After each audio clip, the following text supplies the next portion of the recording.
Welcome back to Passive Income Pilots, everyone. Tait Duryea here with Ryan Gibson. What's up, Ryan? Oh, I'm doing good. I just want to have a moment of silence Yeah. for the victims on the recent accident in DCA and in Philadelphia.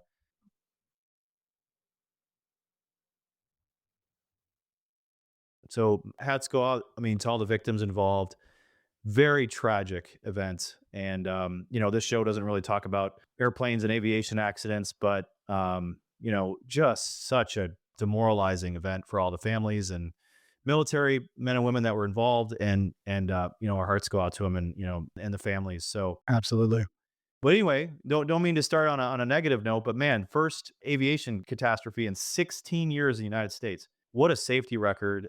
For those that are listening that aren't pilots, just know that like aviation is the safest mode of transportation, and things do happen, but don't have that anxiety on your next flight. I mean, if you can, or you may have anxiety, but just know that there are men and women, the professionals in this industry are safe. We learn from our mistakes and we take it very seriously. And I'm sure whatever findings are going to come out of that accident, we're going to take it, and we're gonna improve our national airspace system, our training programs, and all that. And just our hearts go out to what happened. It's just such an unfortunate event. So Thank you, Ryan.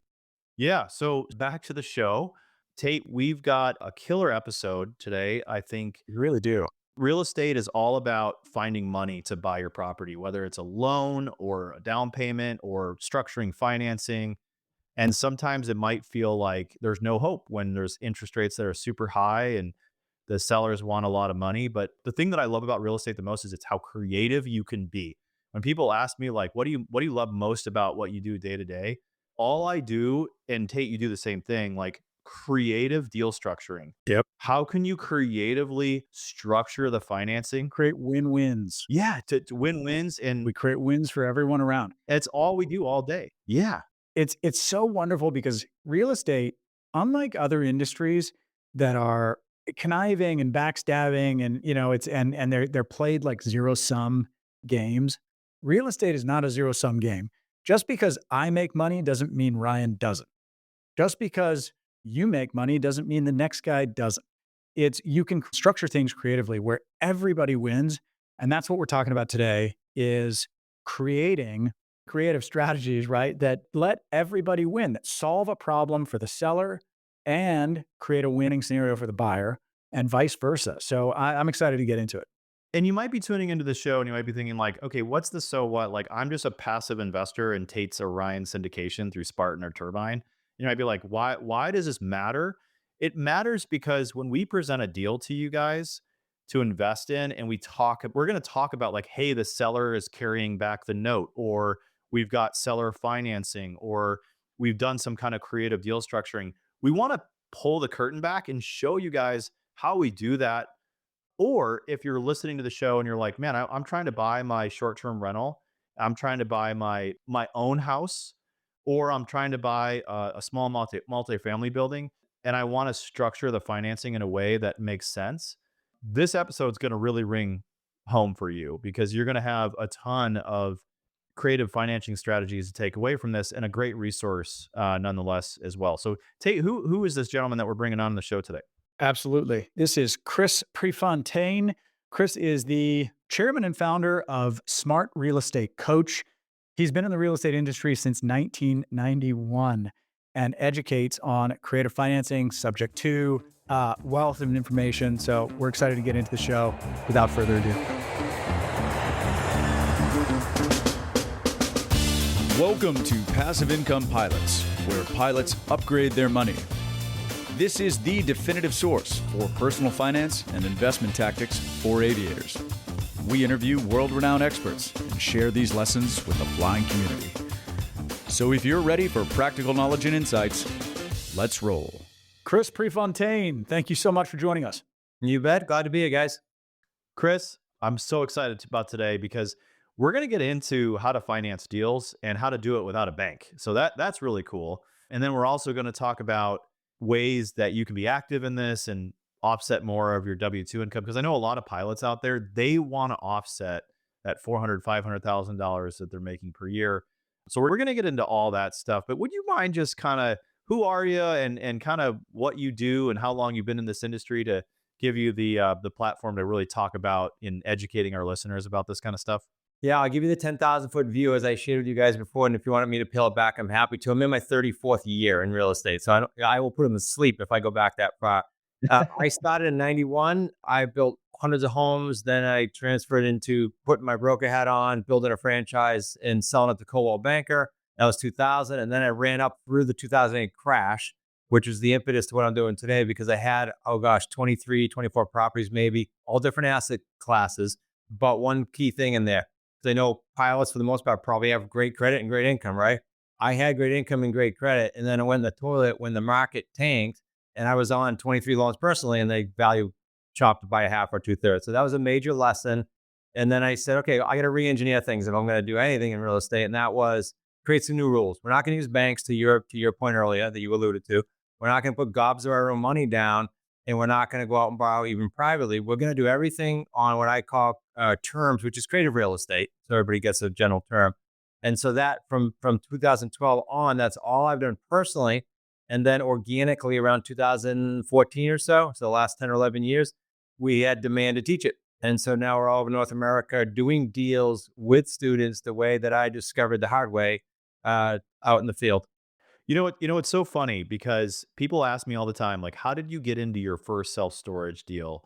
How did you convince the lender to give you a loan? How did you convince a bank that you had the experience? And a lot of people that go out and buy their first deal, they have to get like KPs or partner with other key partners that have experience, and then they've got the resume to sort of get the loan, right? And but the first time I bought my first self-storage facility, I got super lucky because the owner was in his 80s and he said, "Hey Ryan, we'll sell you this property, but you have to take seller financing."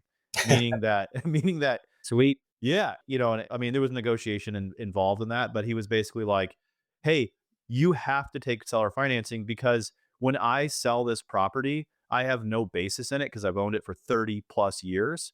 I'm going to have to pay a ton of taxes if I take this whole gain, but if I give you the loan on the portion of the property and you just give me a little down payment, I don't have to pay that tax."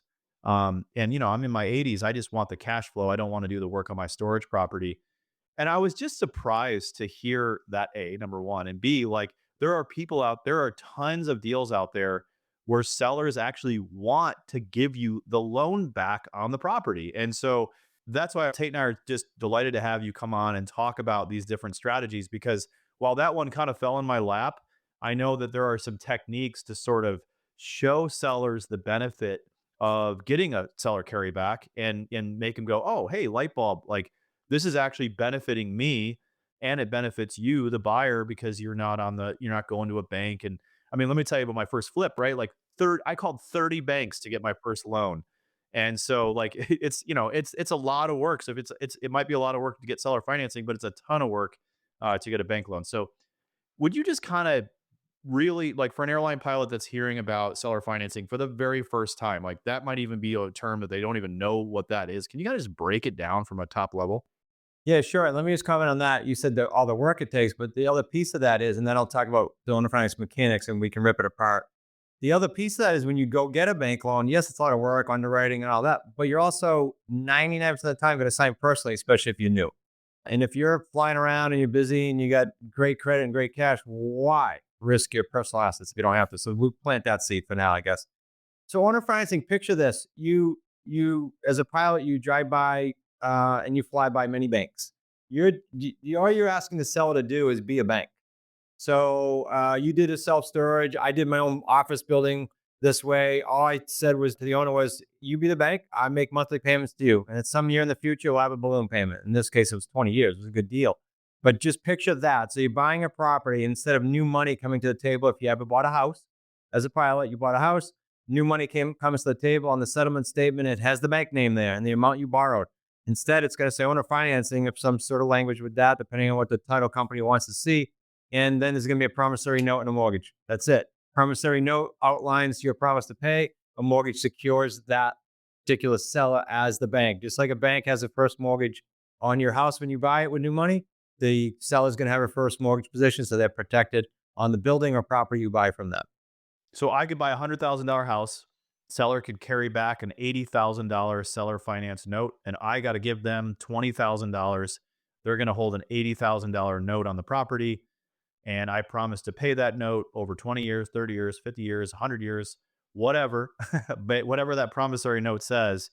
And they continue benefiting from the cash flow from the selling note. So that's great.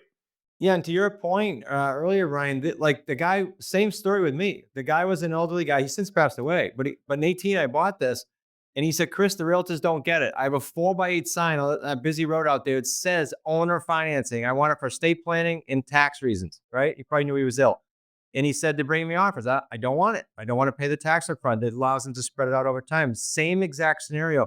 And if you look at the stats, we could talk about where we get properties, but a third of the properties, ballpark, in the United States are free and clear properties. That's what we go talk to sellers who are free and clear because they'll do these fun deals.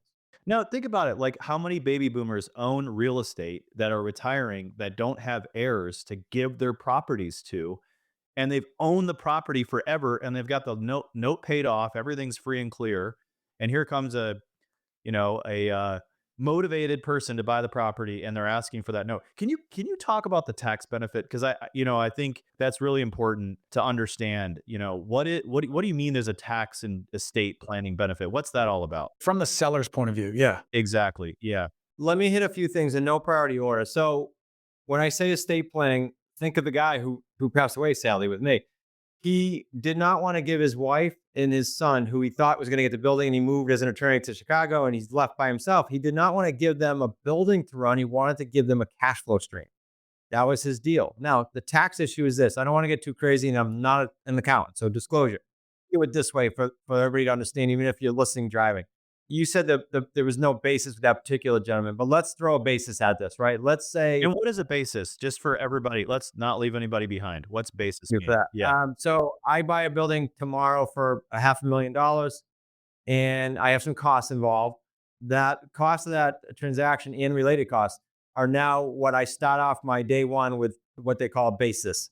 Every year I'm going to depreciate that. My CPA is going to depreciate, claim depreciation on my tax return. So my basis reduces every year.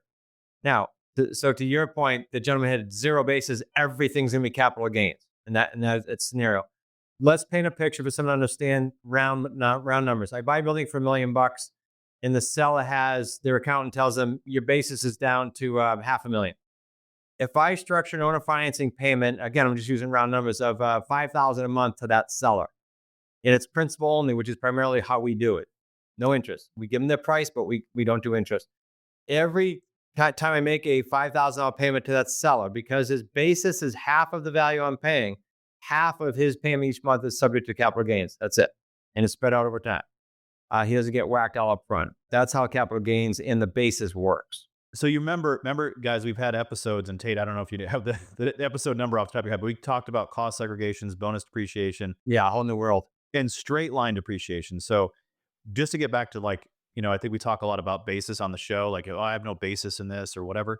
That means that you have taken that depreciation, and for the purposes of taxes, you depreciated the asset down to zero. Asset's still worth $1 million, but you've taken the depreciation. And so when you sell that, you're going to pay the gain from 0 to $1 million, not from what you paid from 30 years ago, right? So when I brought up that self-storage facility, You're borrowing the tax benefit. exactly, that self-storage facility was built in the 70s or the 80s, I can't remember exactly. And he had owned it for so long, he had completely wiped out his basis in it. I mean, he sold the property to me for I don't know, 1.5 million or something like that. But it was great because he said, "Hey, I'm gonna carry back a note for 900 grand, and you guys got to put down the down payment for the rest." And it's super fun. If you don't mind getting into it, you talked about principal versus interest and all that. I want to dive into that, but one thing that was interesting about this guy was I asked him. I said, "Well, what do you want to?" I didn't ask him what interest rate he wanted to make. I just said, "Hey, what payment do you need per month to make your life run?" Right? Because like you said, these estate guys want that. And he said, "I need $7,000 a month." So we went home and we went on a little amortization calculator, and we landed on 4% interest and 25-year amortization. And it calculated, a $7,000 payment. We went to him and he didn't care how it was coming to him. So let me give you an idea on that. This might be helpful. So I said with a lot of our residential, we'll do principal only. So when I said that to him, he's experienced, most of the land here on the island. I live on a 3-town island. And he said he literally almost fell off his chair. He said, what are you talking about? No interest. So, but he was a math guy. He understood it. He loved doing deals. And he said, so what we came to, without any underwriting, without any hassle, just him and I, is for 18 months, I paid $3,000 a month principal only on a commercial building for 18 months. At the end of the 18 months, we took the balance remaining and we amortized it at, he wanted like 5.5. I think we settled at 5.2. So I get some serious pounding down of principal, unlike any bank loan you get. And then he eventually got his interest rate. Boom. It took minutes to structure that. And to your point earlier, who's doing this? Who's doing these deals? Now, we like talking to free and clear, but who's doing these deals? You're either helping them accomplish a goal the market wasn't, that was my guy and your guy, or you're solving a problem. Now, free and clear, it's usually not a problem, right? Because they're not financially out. But in other types of deals we do, it is. But in the free and clear world, you're helping accomplish a goal the market's not. Yeah. That's what's going on. Right. And I think it's so important to you forget that sometimes people don't want a big pile of cash, which is what's going to happen if you go to a bank. You put 20% down, you get a bank loan for 80, you buy a $2 million property and they own it free and clear. They're getting $2 million and they're going to have to pay capital gains on all of it. Again, like you were saying, that gentleman didn't want to receive all that cash. Maybe he didn't want to give all that cash to his son or to his wife and then die. And they have to manage the tax hit and a giant pile of cash that isn't generating cash flow.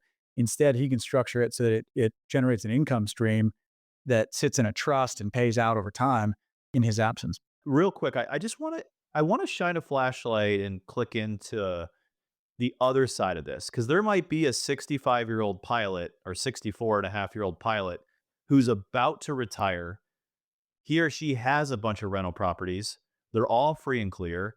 They're completely done dealing with these properties and they want to sell them. And they're hearing this and going, wait a minute, I don't have to pay off. Like, I don't need the pile of cash. I've got a pile of cash over here. What I don't need is more tax liability. So can we kind of give an angle from both? Like, And let me inject here one other concept that we've talked about before is 1031ing and then passing a property on to your heirs after you die. So we talked about it being depreciated to zero.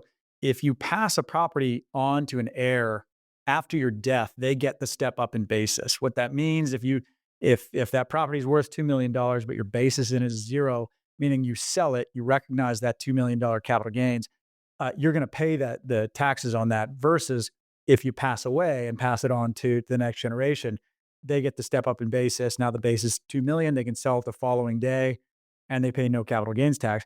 But that means you have to wait until you die. You got to keep managing that rental property for the next 20, 30 years. And if you want to get out of it now without a huge tax hit, that's what we're talking about here. So I'm sorry, I'll pass the mic back over. No, I just wanted to get the other perspective too. Like why would I want to give somebody seller financing if I'm the seller? How do I know they're going to pay? How do I structure? So I have a thought on that. And I thought about what you guys were saying, and that is, so there is a creative financing real estate association, like you'd have a board of realtors, let's say, right? With a certain moral, ethical standards.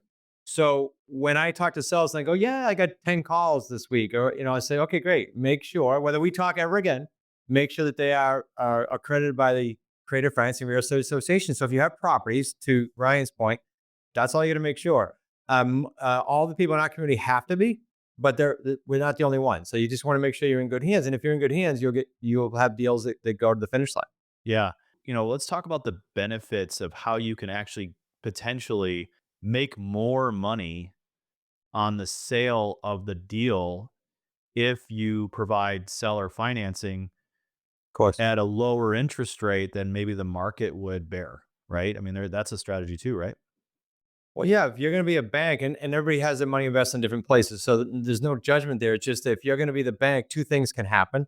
One, you can get an interest rate, so you're getting your profit on the building of the house, but you're also getting the interest of your bank. Banks buy and build big buildings because they can make money on interest.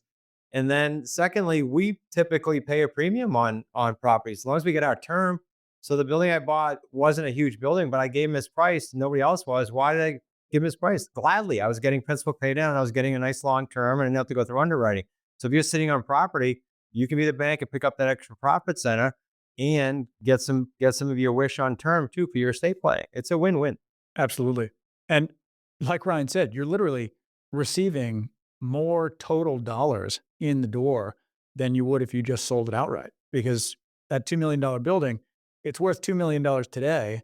But if you carry 1.6, 1.5, call it, 75% of the value at a 5% interest rate, which is less than the market today, it's a win for the buyer and it's a win for you. You're making 5% interest on $1.5 million.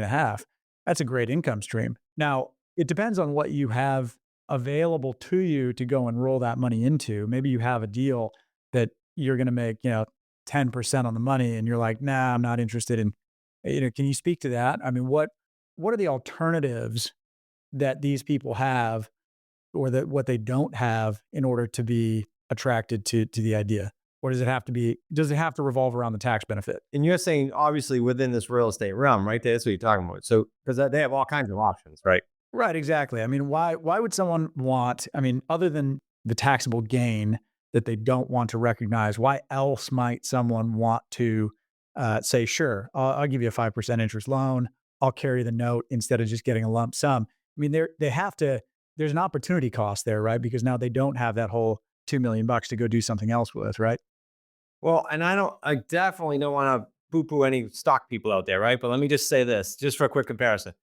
If me personally, this is my world. If I'm going to sell a building for say $3 million, and my option is sell it now, go dump that in the stock market or some other investment, or do some owner financing, I know for a fact that a stock can perhaps maybe on a bad day go to zero. I know for a fact my building can't go to zero. Number one. Number two, I can collect interest along the way very, very passively. And number three, if by chance, regardless of being the best buyer on the planet, they default, what is your worst scenario? You take it back. You foreclose, and I have a comment about that because you don't even have to foreclose, but you foreclose, you get your property back, and you maybe realize a bunch of principal paid out since then, the building went up. Your worst scenario is not bad. And you keep the down payment. Yeah. That's what I mean. So your downside is not a downside, and how you get around the foreclosure is some states will paper it differently, but you can either do a contract for deed, which means the long and the short of it, basic terms, is that deed's going to sit in escrow until the contract's fulfilled. Who's escrow? Your attorneys. Or in some states allow a default agreement that has a pre-signed deed and it reverts back. So you don't have to go through the 10 or 20 grand worth of foreclosure even these days if you paper it right. Chris, you just said a lot there. Deed, escrow, foreclosure, default state, right?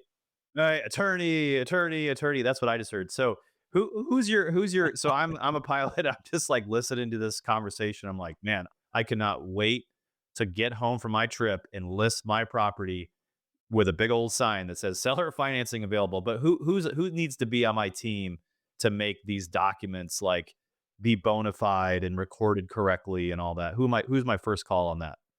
If you're a pilot to come home from property, you're going to want your attorney who understands creative real estate. Now, let me just caveat. I've been doing this a long time in a lot of different states. A real estate attorney doesn't necessarily mean they do creative real estate. In fact, that's going to be the toughest because they say, yeah, I can do that, and they've never done one. So you want someone, like I have different attorneys for different niches within what I do. I have an attorney who's done thousands and tens of thousands of owner financing, tens of thousands of sub-2, So your attorney is the first answer to your question for sure, because they'll paper it properly. Now, we have them all done, right? Is my short answer always, and I can help people, but you're going to want your attorney to make sure they get eyes on it. How do people find that attorney say they live in Denver and they're like, all right, I want to do this. Do they just go on Google and type in, owner financing attorney? I would not. I'd either go through the bar or better locally, go to your local RIA, Real Estate Investment Association. Usually there's going to be there's one or a handful of creative real estate attorneys in there, and they'll all know who it is. Excellent. So it's a RIA, this for short for Real Estate Investment Association. We speak at them all over the country. They're everywhere. You can find them in your local area for sure. That's great. I'd also recommend too, like going to a title company is probably like a good, place to kind of, hey, they'll know who's doing deals and how to get it recorded and things like that. But and they'll know the creative ones because they got to make it work. Exactly. Yeah, 100%. Yeah, totally. Great advice. So You mentioned something about only paying principal, and maybe this is too in the weeds, but I thought the IRS required minimum interest to be paid on loans. How would you work? How would you work through that? It's called imputed interest. If you everybody can Google this. There's certain asset classes and price ranges that are excluded. Is the short answer. So, like I was looking to sell a company recently, and there's imputed interest, right? There's imputed interest over $1 million properties. There's certain properties that are exempt. So you just gotta Google that and make sure you're not, because you'll get whacked if you don't, right? You get 1, 2, or 3%, whatever the federal guidelines are. We're actually negotiating seller carryback on like $10 million right now on a pretty big portfolio deal that we're trying to take down.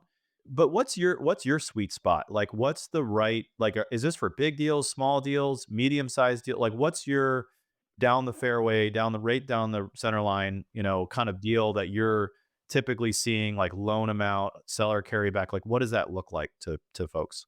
Couple different answers, Ryan. Great question. Couple different answers only because everyone's palette is going to be different, right? What they're working on. So I'll give you a few ways of looking at this. One, if I'm looking to generate income, not so passively, look, I'm looking to get my own business and I want to generate some income. The simple formula, and then I'll go broader. The simple formula is three things. As long as you find a house free and clear for $200,000 or higher, most markets, even the low end, okay, I can find that. Second, you structure at least a 48-month term, 4 years. And third, your monthly principal payment to the seller as the bank now, first position on the property secured, is going to be $950 or higher. When you do those three things, 4 years, 200 grand or more, 950 or higher, you have a deal that's six-figure deal, the way we do them. So that's a broad answer for people that go, I want to do this as a business. Now, if you want to do it as a little bit more passive, not entirely passive, and do it like I do with my mixed use building or multis, then different animal. You're going to look for free and clear in the asset class you want and seek them out and then structure a longer term deal, more on net operating income versus trying to exit the way I said earlier. That makes sense? Yeah. Yeah, that makes sense. Lots of terminology there, right? So let's go slow. When you say $200,000 property or greater, so you're just talking about, I go to Redfin, Zillow, and I sort by 200K or greater. That's going to knock down a bunch of properties. And I think what you're getting at is like, you can't be doing this on $50,000 properties if you're going to make six figures. There's just not enough juice in the deal. So you want kind of a minimum scale. And then you mentioned free and clear properties, right? So that basically means no debt. The mortgage has been completely paid off, and the seller Yeah. is going to have enough breathing room to actually give you something of value back. I mean, if they're already in a highly leveraged property, they're not going to be able to give you any loan back because they don't have the option to Right. carry back a note. They've got to pay off the bank when that property sells, right? Yeah, and they have different mindset and goals because it might be a financial thing and they're like, it's a whole different animal. But when you talk to someone free and clear, it's usually quite an easy conversation because call it ego or call it whatever you want to call it. They want their price, right? They're usually not, hey, I don't have to sell this. I want my price. Great. I just need my term. And that's how we structure a lot of those win-win. How do you find those free and clear properties? Like, how would you even go about, how do you find these properties? Two ways. First of all, you can buy a list, right? You can buy a list these days of anything, not in Canada. It's restricted, but in the United States, we do both. Literally, you can say, I want in this zip code, all the free and clear properties in this asset class. And by the way, I want 3 bedrooms in a garage. Or by the way, I want a 4 to 10 unit multi-building. We've done that. So you just have to pick it and you can buy the list for. So if you're listening to this and you've been getting calls like I do all the time, it's because somebody has a list and they pulled all the data and they know that you're in some prime position to sell. So happens to me, like I get calls like all the time, like, hey, You'd be surprised what lists these days. Like there's post-COVID stress, there's burnt out landlords. Like these are lists. I'm not making these up. So you can buy any list. and how in the list you just Google and buy. We have data. We have software that does it, but there's old data. Yeah, you can Google it. There's like an old database I used to use before software, melissadata.com. You find those online. Yeah, and our databases can sort a little bit deeper, but yeah, they're easy to do. And you guys help people uncover this data, that do some education with you, right? Yeah, we'll get into that. So we have like white labeled software that 90 something percent of our students will just do what we do because everything's built in the workflows and everything we do, and everybody's referencing the same animal, right? But you can get it elsewhere. All right, I want to dive into, you've been in real estate for a long time, since 1991. I want to talk about the difference today versus 2008, because everybody looks back and says, oh, if we go into a recession, another 2008 is going to happen. That's the last benchmark that a lot of people have for what happens to real estate during a recession. Can you, and then we can get into some off market strategies, but let's really understand what the residential landscape looks like today. We spend a lot of time on this show talking about commercial. Let's talk about residential. And it's totally different today, right? It's entirely different. And I'll give you an eye-opening book to read it. We all know the person who wrote his awesome book. So I'll leave that for teaser for a second. It was so overbuilt during that time period and then the whole banking crisis. But it was the inventory situation now compared to then is entirely different. And of course, the interest rate climate and the bogus notes that were being bought by banks, it's not the same animal. So the billionaires don't know what's going to happen. I certainly don't know what's going to happen, but they're not comparable. They're two different animals because of that, mainly the inventory. Excellent. So people, as I understand it, I mean, people have a ton of equity in their homes nowadays versus then, a lot of people had That's another put biggie. zero money down, leveraged 100%. Whereas today, there's a lot of free and clear. There's a lot of people that just have a ton of equity, and there's also just not a lot of inventory for sale. I have a stat for you. 2024 was the lowest transaction volume in residential real estate since 1995. And another stat that makes that even more poignant is that there were 70 million less people in the United States in 1995. So, I mean, I don't know what the population adjusted transaction volume was, but I mean, nothing traded hands. So, what are some strategies that people can go out and find rental properties that aren't listed on Zillow? They're not on Redfin. The seller hasn't taken the initiative to even list this property yet. All of our deals, with a few exceptions of referrals, when I say us, the entire community, right? Not just our family, are done off market. And so here are two different simple ways to do it. When people get more aggressive, they want to get into a business on their own, it can get more advanced. But these are the very basic ways we start people. One, we have a simple, it's $100 or so a month that'll feed the community member for sale by owners. So technically it's on the market, but it's not on the realtor market. For rent by owners and expired listings that didn't sell in the open market. So they'll feed these every single day. They'll get live feeds. Then a virtual assistant is calling them, not me, not the investor. The virtual assistant's reaching out, and she or he is finding the cream of the crop. They're trained in creative real estate. Then and only then will that name surface to the investor to then call because they say, hey, yeah, I want to learn more about that. So now you're talking to people that want to talk to you. That's one way. Second way is to buy these lists or have the software that kicks these lists out. So I just had our meeting today for our properties, and I said, how's our postcard mailing do? We don't do tens of thousands of them because it's a little bit costly. What we do is we keep tinkering with these to keep dripping them out there. And we picked tax delinquent little equity was one of the lists, for example, that comes to mind. I always love free and clear out of state. You can just buy those lists. They're free and clear. They don't live here. It's a second home, third home, fourth home sometimes.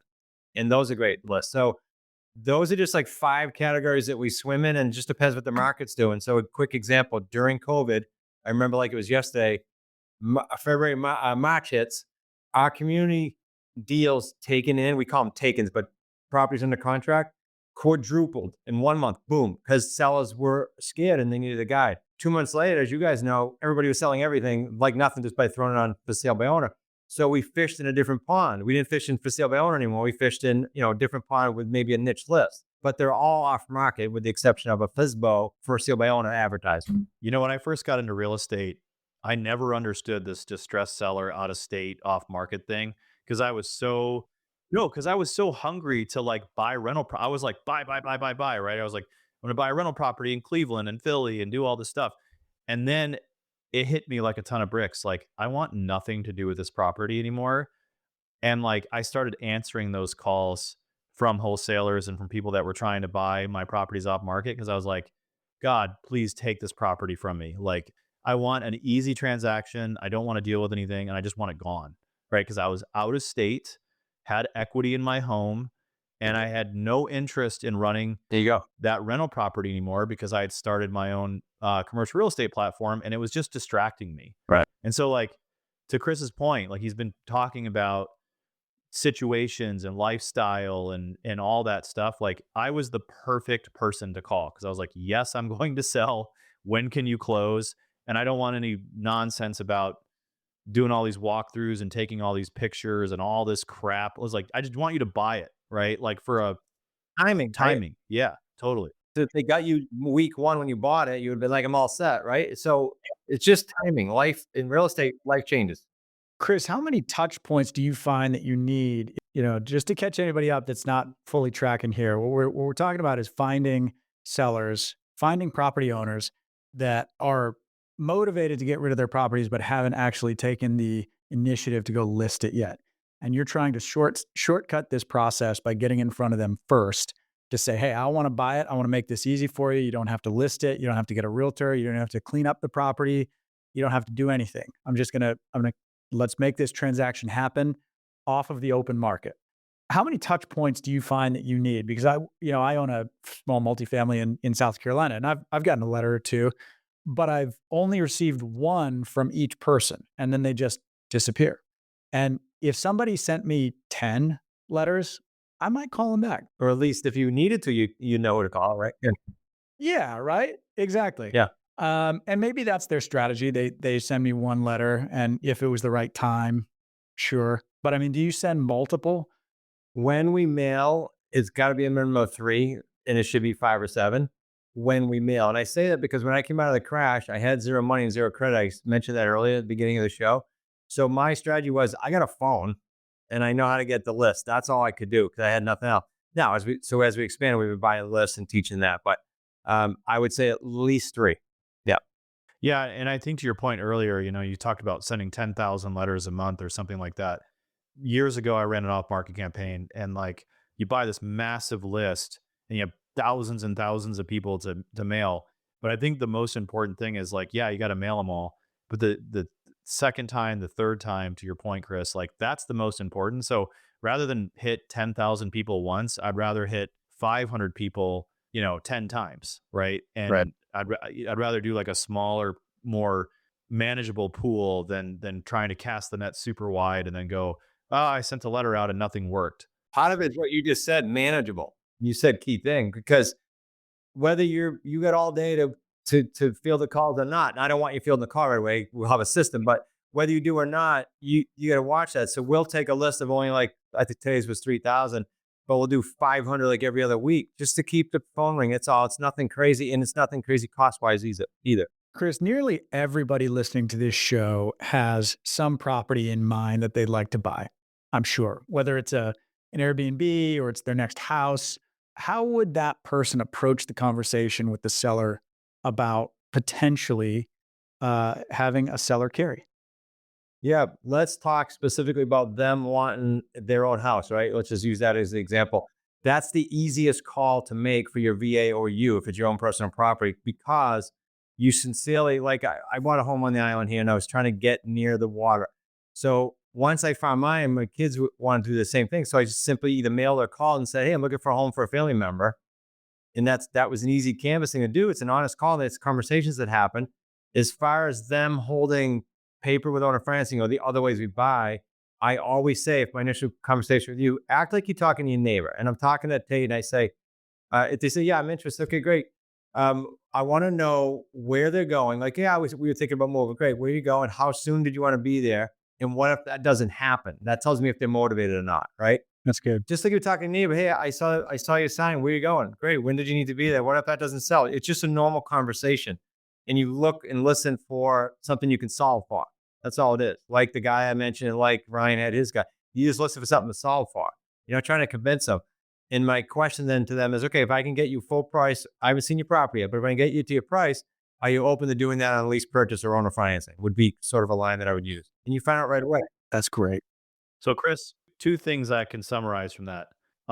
You took action and actually did something, had a conversation, and you listened, right? Like you like, because I think too often, we think about like, okay, I want to try to get seller financing and get, a 3% interest rate and 25-year amortization and see if you can carry the note for, 50 years and do a sub 2 and, all that. And it's like, dude, what are you doing? Like, just go to the person and say, I'm interested in buying your house, or take whatever tack that is. And then just be like, what problem are you trying to solve? Right. And because like that, the guy that we bought the storage from that had the seller financing, he just told us, listen, I want 600 grand or whatever it was. and I want to make $7,000 a month of passive. Like, go figure it out. Right. And so it was like we went back and tinkered around and then came up with a solution. And a lot of time people will say like what their pain points are, what they're trying to accomplish. And it's on both Yeah. ends too, by the way, Ryan and Tate, because I had a neighbor who very wealthy, worked for a big bank, bought a home below us, owner financing for like that time. This is a while ago. Maybe it was $3 million. And the guy owner financing for a few years. Why? He was going through divorce. He wanted to keep it below the radar until that was all settled and done. And then he financed it and paid off the seller. So it was a short-term deal, but they struck a win-win. The guy got his price. The buyer, my friend, said, I need to keep this below the radar. I need owner financing for 2 or 3 years. So it goes both directions. You just got to listen. Look, basic example. Why do people go to attorneys, accountants, dentists, auto body? Keep going, right? They go to solve problems. That's all we're doing. Yeah. Right. That's so good. And by the way, I know two people who have knocked on two doors. They're looking for their primary residence, and they wanted to buy that house in that neighborhood, and they literally walked up to the door, knocked on the door, and said, "Hey, I'm starting my family. I love your house. I'd love to buy it." I know two people that have gotten their houses that way. Just go and knock on the door. Yeah. Some of my best deals in the decades doing this were I drive by, my initial knee jerk is, oh, I'm sure somebody drove by already. And I get either land deals or house deals that way. My brother bought his last lake house that way, just writing a few hand letters.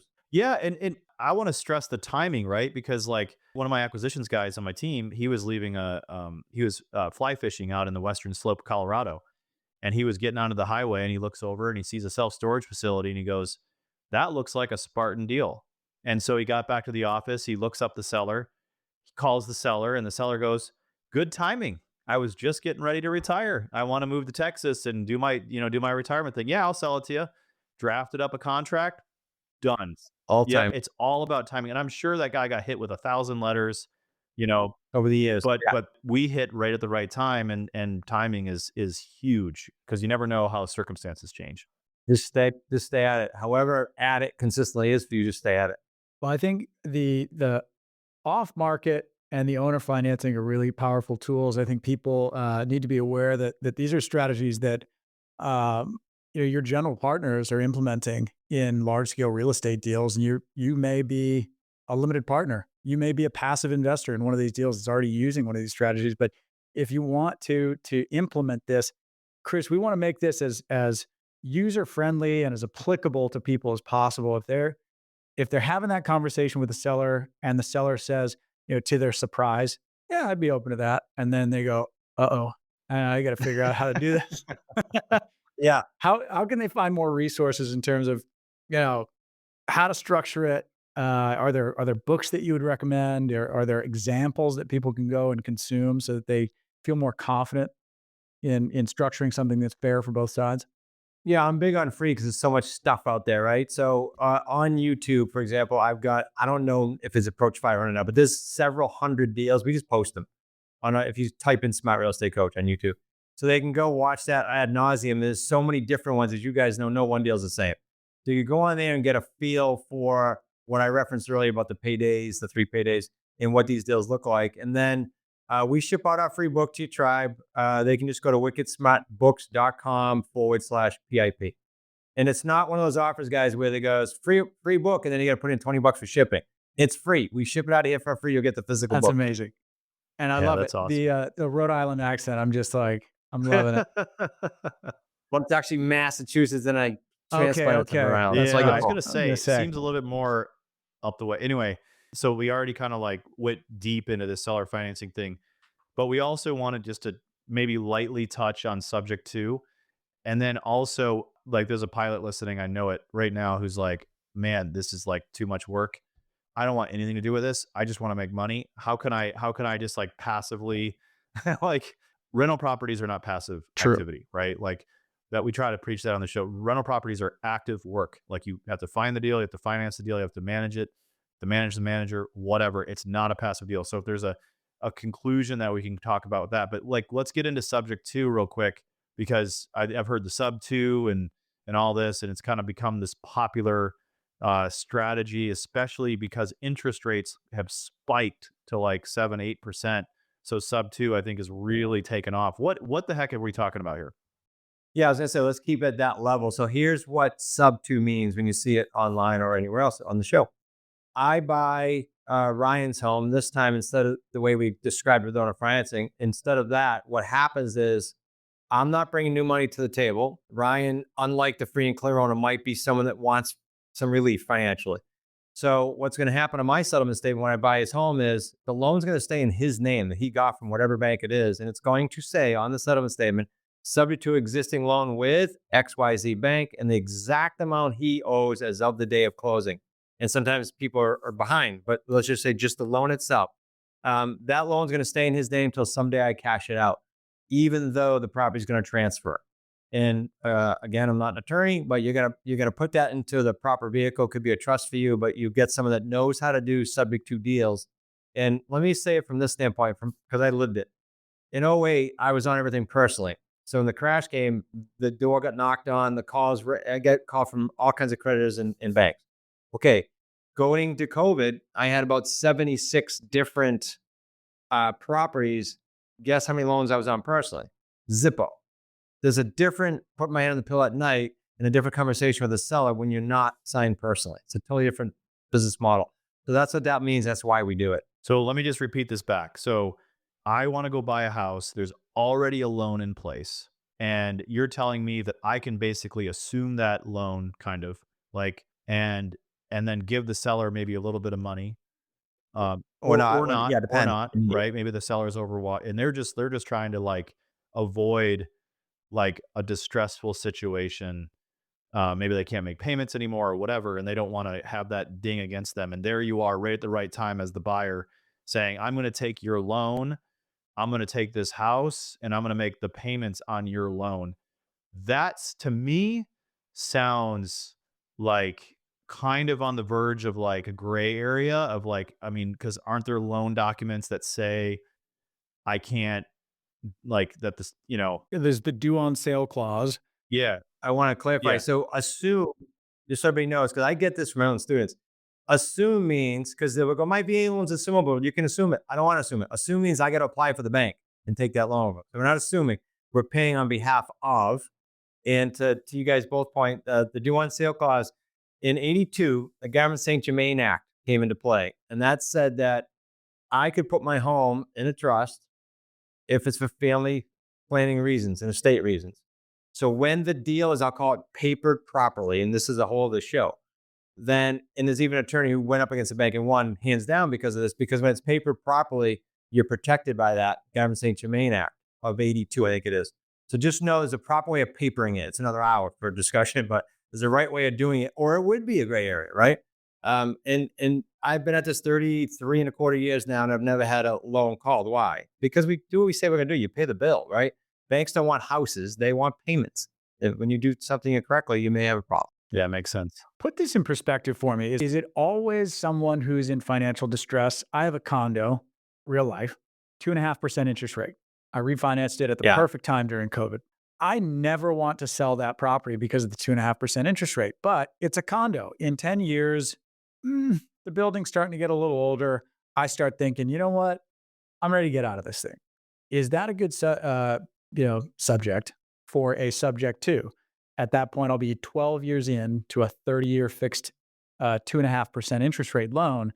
Does it make sense for me to sell that to someone subject to, or do I have to have some financial distress for it to make sense for me as the seller? No, I'm glad you brought this up, because while we were talking with Ryan about it, I'm thinking Rick, the guy who worked for the government I told you about, did 3 like this, where the owners were pretty well off, $1 million properties. They only owe 2, 3, 400 grand. But what they were trying to do is protect all the equity there, and the market wasn't giving it to them. So Rick did a sub 2. We call it a hybrid deal. Rick did a sub 2 in the underlying debt. This would be your case. And then he gave him a second mortgage for the difference on the equity and protected every penny of it. The market wasn't giving him that. So he was doing both. He's doing seller financing and a sub 2 Yes. because the leverage is quite low. Yeah. Conveniently call it hybrid, but yeah. And to your point with your interest rate, we're seeing in the community, like weekly, not even monthly, weekly properties coming up with 2, 3, 4, 5% interest rates. And we grab them, because where are you going to get that? All right. We're going to have you back on to talk more about sub 2s. Yes, for sub 2. Yeah. Just for sub 2. We'll do a sub 2 episode. Yeah. Sweet. Yeah. Okay. So I don't want to do any of this stuff. What do I do now, Chris? I just want to give someone money and I want to be in real estate, but I want to, how does that stuff work? Yeah, similar to what I said, we make sure you go to reputable people in our world. So I'm going to deflect that time-wise back to you guys and say, you'll be the resource, you'll be the hub to say, here's where you go to do that. I'm going to default to you guys on that one, time-wise too. Sure. Yeah. I mean, that's basically a syndication, right? I mean, that's kind of Yep. what we're getting at is, if you want like, Tate and I have deals that we raise money for, and we do these strategies that Chris is talking about. We do the seller financing, we structure the deal, we get very attractive financing, and it's simple writing a check and you're investing in the limited partnership. So these types of things happen with big operations, small operations, people who have multiple properties. So it just kind of gives you a look behind the curtain on like how you can go ahead and do it, right? If you want to go out and build your own portfolio, you can call Chris and he's got education out the wazoo on all that stuff and he can help bring you into his program and do that.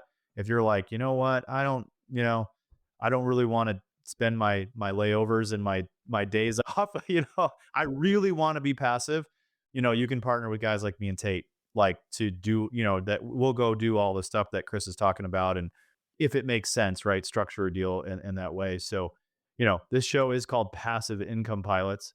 But it's good to go a layer down just to kind of show you, okay, what is an operator doing to best creatively structure a deal, kind of the nuts and bolts that go in behind that.